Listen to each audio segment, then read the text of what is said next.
Hello, friends. This is Greg Robinson, the senior pastor of the First Baptist Church of Farmington, Missouri, coming to you with the rest of the sermon. This is our weekly deep dive into the previous week's message as we continue through the Gospel of Matthew. This is our third episode we're having here together. So excited. And joining me today, every week I have a different co-host. So today it is our children's pastor, our very own, Mark Phillips. How you doing, buddy? I'm good. How are you today? I am pretty well. Thank you for joining me. You're welcome. You didn't bring your tea. I did not bring my tea. No. I don't know what to do with you. Yeah. Not up here. I've got my water today. You don't see me much without the tea, so that's a big thing right now. That's right. Although this doesn't look like water, does it? It does not look like water. There might be something else in there. Not Dr. Pepper. See, each week we find a way to work in Dr. Pepper. Still not sponsored. We're trying to get there. Yeah, I don't know what to do with you without your sweet tea, but I'm glad that you are here. Are you a little nervous? I'm a little nervous. First time I've ever done a podcast. Well, you should be nervous because what I haven't told you is, because each week a different member of the staff is joining me and I'm having our audience vote on their favorites. Oh, okay. And so it's kind of like a Survivor thing. Yes. If you don't get enough votes, you're out. Voted off the island. You're never coming back. All right. Well, that could happen. No, of course not. Although I'm a little nervous myself today, I may have made a bad decision. Is that right? Yeah. See, today's been a little busy. I mean, we've had meetings all morning with some other things going on. And so I skipped lunch today. Uh-oh. Yeah. And I was just I skipped lunch, which I probably will be healthier for, live a little longer. But the bad decision part of it is, in the last few minutes, I've just noticed my stomach kind of making some noises. Mm-hmm. So if those listening to this, here's some odd rumblings. So before you go do a 30-minute podcast, probably you should eat a little snack. Something in your belly. I did not do that today. You might get hangry too. You know what? That is very much a possibility. I might get a little hangry before all this is over. But you know what? We're just going to see what happens. We're going to push through. We're going to push through. We're going to talk about the scriptures. We're going to talk about Matthew as we've been going through there and see what happens. Now, just to put you on the spot, how have you been enjoying our series so far? I mean, it's been fun to kind of get different people's reactions, and just because you work for me doesn't mean you have to say anything nice. But okay. I mean, I don't know what have you been taking away so far in these first few weeks that we've been going through Matthew? Well, for me, I think the biggest thing is I'm a big history person anyway, and I love history, and I just love how the history just comes alive in Matthew. I've been trying to take my notes when we talk about it during the week, my own notes. Then on Sunday, I might put a few more down, and so I've got it color-coded so I know when I put it down as well. So I like the history behind everything. That's great. You were showing to me that this morning going, you've got one color for when we talk about in a staff meeting. Yes. Right. And then one color for just when I do it on my own. On your own. And another color on Sunday mornings. On Sunday mornings, yes. Look at you. Yeah. Look at you. That's pretty. But you're right. I've talked about this already. And one of the great things about Matthew is its connection with the Old Testament. Right. Very much a Jewish perspective of gospel. And so it's constantly quoting back Old Testament. And so it forces us to go back and see where those passages come from, see how it connects. It's not that God is doing something brand new, never thought of before. It is the fulfillment of what he's been promising for generations. And that's been exciting for me too, just to talk about history. And in fact, these last couple weeks, this past Sunday especially, to get into how it makes us look back at things has been really, really neat. I kind of like to get things kicked off each week with a little bit of a sermon recap. I hope our viewers, our listeners have gone back and already watched the sermon or were here with us on this Sunday. And I hope others will start joining us, I guess, on coming Sundays. But if you haven't, let's do a quick sermon recap. And as it was one of our probably, I don't know if complicated sermons, but very detailed sermons we've had so far in Matthew, I just thought I'd let you go ahead and do the sermon recap for us. No, thanks. No, thanks. Okay. No? Pass? Hard pass? Hard pass. Now, I did have some notes, but I probably can't do the whole recap. But, it was definitely intricate. Is that maybe the word we should use? Right. So we've been journeying through Matthew. We're just halfway through chapter 2. And what we talked about is how in this birth narrative of Jesus, as it tells that familiar story of his birth, there are several times that the Old Testament's quoted. And in fact, you have 5 of them in the birth narrative. We talked about one last week. The virgin shall conceive and give birth to a son out of Isaiah. But then in Matthew chapter 2, you have 4 more references, and each of them mention a place. And that's what I was talking about. The message this past Sunday was called Prophets and Places. In fact, that's going to be a 2-week thing because there's 4 places mentioned. We got 2 of them this last week. We'll do 2 of them this coming week. I'm excited about that. And so the first 2 we talked about were Bethlehem and Egypt. And obviously, Bethlehem, as it relates to, that's where Jesus was born. The wise men and the Magi, they come looking for him. They say, where is the king to be born? In Bethlehem of Judea. And we talked about that. And then the second one was Egypt, how God let Joseph know through a dream, it's not safe, go to Egypt. They go down there, and then it references out of Hosea 11:1, out of Egypt, I called my son. So those are the first 2 places mentioned this coming Sunday. And on next week's episode of the rest of the sermon, we'll be talking about the other 2 places, Ramah or Ramah, depends on whether you're from what side of the world you're from, and Nazareth, and talking about those. Now, those are actually a little bit harder to get into. If you thought this last Sunday was complicated, wait till this next one. But so we talk about these places, but as I mentioned, you take a look at the prophets who spoke about these places. I found this so interesting the more and more I looked into this, because we didn't really talk about the traditional elements of the Christmas story. We'll do a little bit of that in this episode, but in the sermon this past Sunday, we are looking back. And really, if you think about it, there's really 4 time elements in looking at it this way. There's the moment of the birth narrative, the time of Jesus' birth, right? That's obviously the setting for what is happening. Then you go back and look at the prophet when they spoke these words that are being quoted inside this passage. There's a time period there, some 700 years earlier, but then they are referencing an event that happened even further back than that. And then you look at it today and go, oh, there's an application today.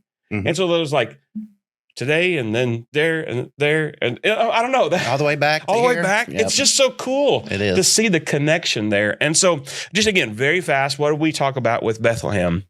We said we went back there and looked out of Micah 5:2, where that passage comes from, talked out of Bethlehem, out of the land of Judah, and we'll come that. And we talked about how Micah was giving that prophecy in a time where God's people were being influenced by a lot of bad things. And they just really let all these foreign ways of worship come in and take over their lives. But in that is hope. There's always that message of hope. And that's what he says about Bethlehem. But really, obviously, when Bethlehem enters the picture, you think back. And as I mentioned Sunday, Bethlehem has such a long history in the Bible, way more than I got into Sunday. We think birthplace of David, hometown of David. Right. Absolutely that. But you go back to, I think the very first reference, and I might be wrong on this, but I think the first reference to Bethlehem, at least one that comes to my mind, is Genesis 35, the death of Rachel and the birth of Benjamin. And it talks about that. And I might actually get into that a little bit more next week because she comes a part of that picture. But it talks about in Genesis 35 how she was giving birth on the way to Ephrath, which is Bethlehem. It was an early name for the town of Bethlehem. And she gave birth to Benjamin and died there very close to Bethlehem. It could be Ramah. And again, we'll jump into that more. And then his father, Benjamin's father, Jacob, that goes on and says pitches his tent there just beyond in Bethlehem, basically. And so it goes back to there. You have a place of loss, but also kind of starts to hint at the first thing of redemption. There's hope there as well. Then I think one of the coolest references is in Ruth. Ruth, we always forget how the setting of Ruth happened in Bethlehem. Again, I could talk all day long about Ruth. Those 4 chapters are just power-packed. But I mean, the basis of that story is Ruth, a Moabite woman, a foreign woman, who is coming back and looking to be redeemed. She lost her husband, who was an Israelite, who was from Bethlehem. They're in the hometown.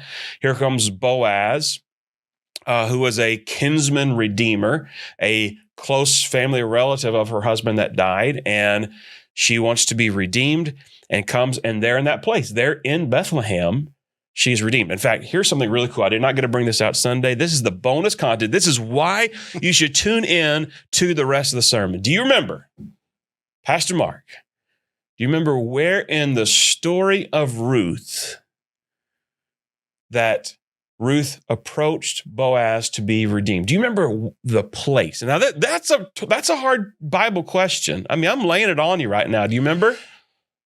Well, it was in the field, or it was a threshing.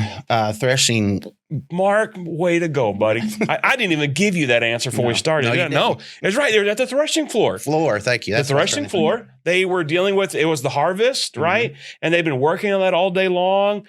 But he had fallen asleep there. Right. And she comes and lays at his feet, and he wakes up, and what's this woman doing at my feet? That's really kind of amazing, kind of funny story back there in Ruth chapter 3. She says, I want to be redeemed. This place of a foreigner being brought in, I need to be redeemed. Then he redeems her, he marries her, and all that happens there. It's so wonderful.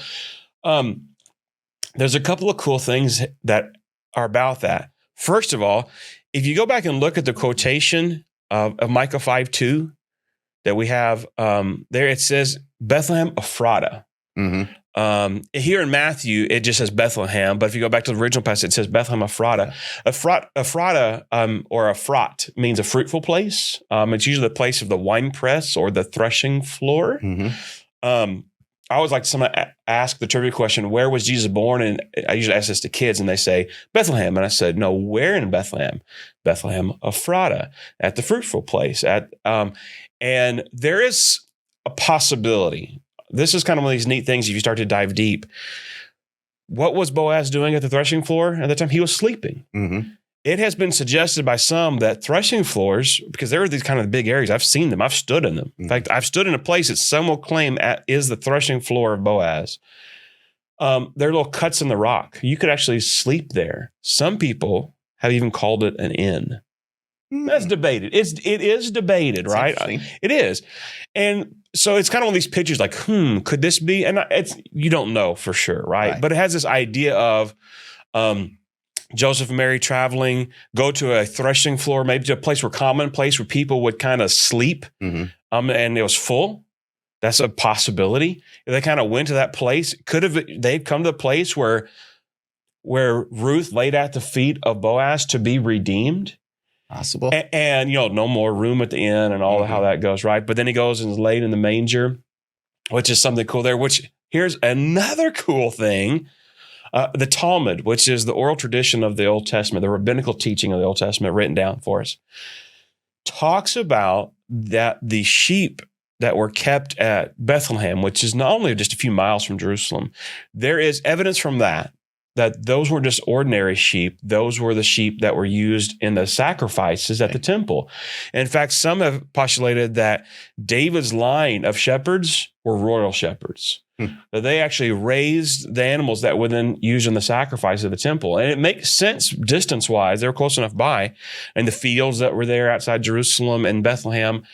And so could it have been in the very place that the little lambs were born that would one day be taken up to be sacrificed at the temple is the place where our Savior Jesus was born. The same place that stood for redemption there with Ruth and Boaz. And all that took place there, the symbolism, this just deep meaning of the place of Bethlehem. And here comes Jesus right there. I don't know, man, that just connections just hit so deep. Well, I think for me, besides even all of you're talking about and we have discussed, I think too the insignificance of the time of what Bethlehem was. And we look at, Mary and Joseph coming to that and that was prophesied, but it even says that Bethlehem was nothing spectacular. It was nothing, it was just an insignificant place. And the birth of Jesus at that time, even though people were expecting the Redeemer, a lot of them didn't want to do that. It was just an insignificant birth to some of them. Right. Absolutely. That was part of that place. It goes back to looking at David in Bethlehem, that idea of, David was the last brother, the one that wasn't, that he was overlooked for the line of the kings, but God says, no, I'm looking for him, this insignificant son and kind of an insignificant place. Look at what God is doing. In fact, even that, again, the quotation from Micah, and you, Bethlehem, the land of Judah, are by no means the least in the rulers of Judah. Some people may saying you're not significant, and God is saying, no, look what I'm going to do. I'm going to do something extremely significant here in the place where I redeem. Even hinting at the sacrifice that's going to come. I think it's awesome. I love visiting Bethlehem.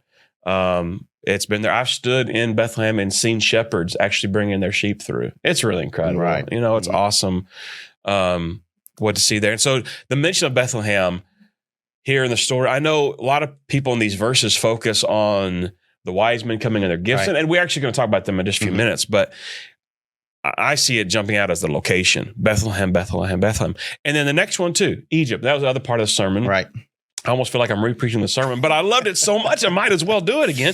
How it says take him to Egypt, and then it uses the verse out of Hosea 11:1, uses that same thing. And again, going back to what we talked Sunday, is it said Hosea was dealing with people with they're being unfaithful, and God had used that illustration in Hosea's own life about his wife who was unfaithful, but he kind of brought her back in, restored her. And why? Because of love. And so then they use the passage as a reminder of Egypt. Hey, think back, Israel, at the very beginning, how God called you out of Egypt. Why? Because of God's love. Because of God's love, he pulled you out of this place in miraculous ways.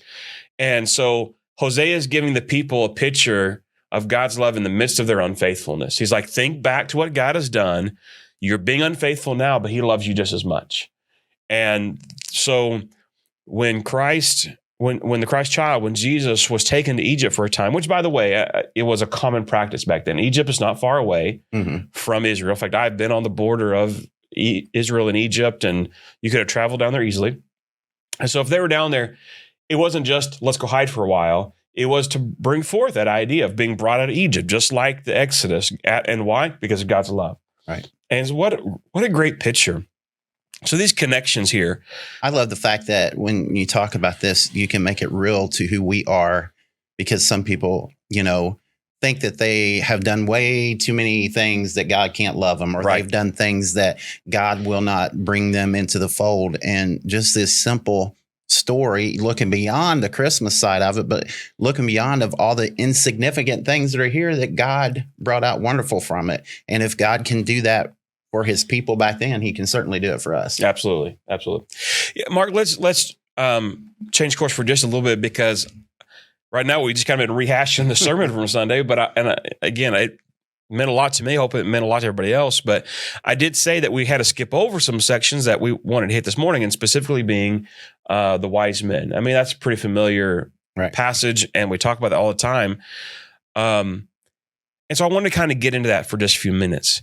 Although, what I've noticed is that I think most people's ideas of who the wise men were, the magi, come more from Hallmark cards than it does from Scripture. Right. It really does. Or from their nativity scenes that are almost never accurate. In fact, years ago, I think it was my first church that I was pastoring. I was Christmas time, and I was preaching through Matthew, and I talked about the wise men, and I said to the congregation, I said, we don't know how many there were. We always assume 3, right? Because there are 3 gifts, so we don't know how many there were. They don't appear to have been there on the time of the birth. I mean, that's obvious by Scripture. I mean, it says they come to worship who has been born. They go into a house at that point. It says child. People have said it could have been anywhere from 6 months to 2 or 3 years, in that ballpark. I mean, it's people guess at that a little bit. So I was talking about they weren't there on Christmas time, And so I was talking about this, how the misconceptions we have, and I had a little lady come to me after the sermon, and she was just beside herself. I had messed with her view of Christmas. Ruined everything. I had pretty much ruined her entire faith at that point. What are you telling me? There's not 3 wise men, and they weren't there the day that Jesus was born. I'm like, well, let's read Scripture.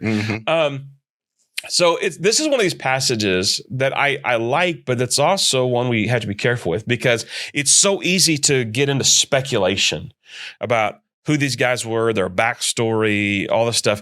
Now I'm going to tell you, we're about to do a little bit of speculation ourselves, but I don't think that's the point. And that's kind of why maybe this past Sunday I took it more towards the locations than about the wise men. There is a point to that, but it's because there's some mystery behind it.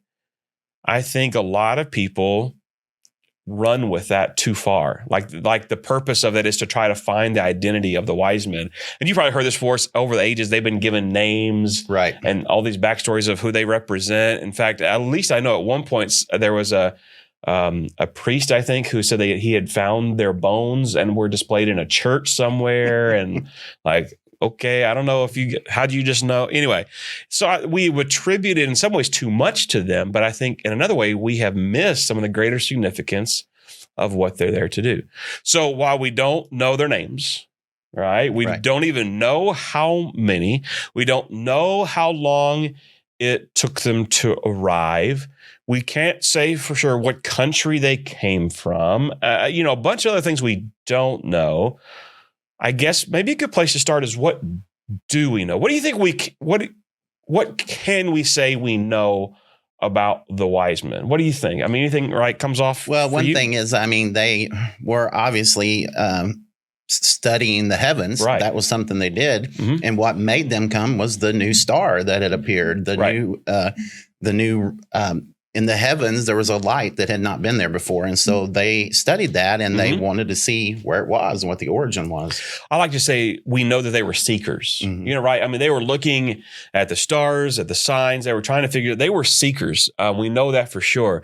And of course, it's debated of what was this thing in the sky? Was it a star that, we call it a star, but it could have been just a supernatural light God put out there? You're right. It's interesting and debated. Again, one of those things I think we're not meant to go too deep with. Like, it's possible. It could be this, it could be that. But God did obviously something. He orchestrated something. He orchestrated a light, a heavenly light to be seen. And so they were seekers of truth.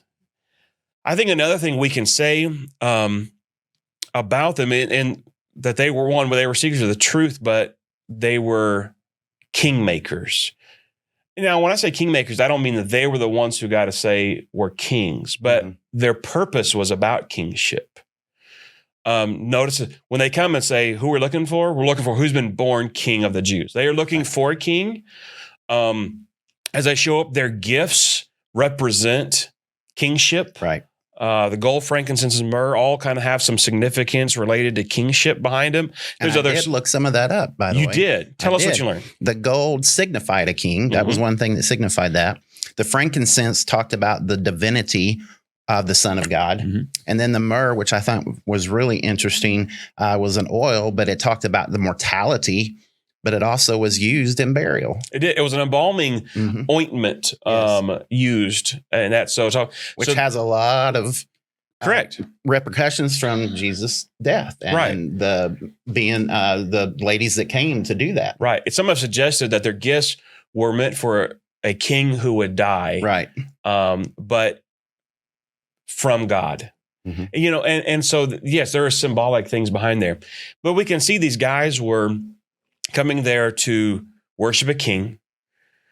They were seeking God's truth, but that's still, to me, goes, well, why would these guys be so interested in the King of the Jews and all stuff? They weren't Israelites. They weren't of God's people. But why is that? And that's again where we walk into the land of speculation. We don't know. We're not sure. I'll be honest. I've read over the years several different authors and theologians and people who study the Bible very well, and seen several different explanations and possibilities of where they could have come from, how far they could have traveled. And I'm not sure you can, with certainty, pick one over the other, nor that necessarily we're meant to. However, there's one line of thought that I find intriguing, I'll tell you, that the Magi, which again, the word there given to us in the Greek is actually kind of an untranslatable word. We're not sure quite what to do with it. That's why it's wise men, or Magi, or kings. And, it's kind of like we're not quite sure what to do with the word. It's possible, though, that these Magi are representing a priestly line all the way back to the Babylonian and Persian empires. Maybe even older than that, kind of, again, out of the East, modern day Iran and Iraq, Syria, and even further east than that, Middle East kind of thing like this, that they come out of that. And the reason I say that's a possibility out of that empires is actually you can go look at the book of Daniel. Daniel, who lived his life in captivity outside of Jerusalem, right? And he actually was there at the end of the Babylonian Empire and there at the beginning of the Medo-Persian Empire, when those two switched over. And there's a lot of similarities back then. That's history we're not going to jump into today. But if you remember in Daniel, it talked about some of the magicians and other seers and things like this that were in the court of Nebuchadnezzar and then the other kings that came across.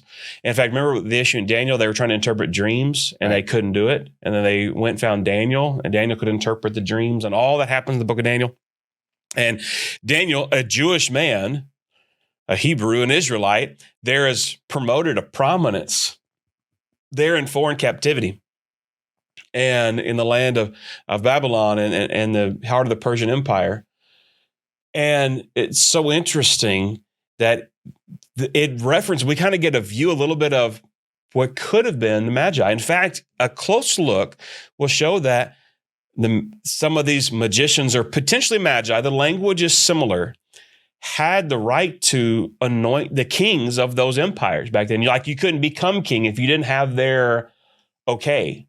And so they may have been, that's why I call them kingmakers earlier. I think that they had a history of kind of the priestly line of kingmakers a little bit, almost like the Levites of Israel, like that inner tribe of people who were the priests for the Israelites. And so I think the Magi, it could be said, were of this line of priests, ones who worship foreign gods, to be sure, but who were the kingmakers and the kind of the ones, the power behind the throne and those old empires. It's very possible. We don't know this for sure, but this leads to another thing, was why would they care all these centuries later, which there was evidence that line was still in existence at this time, even though those empires had gone by the wayside.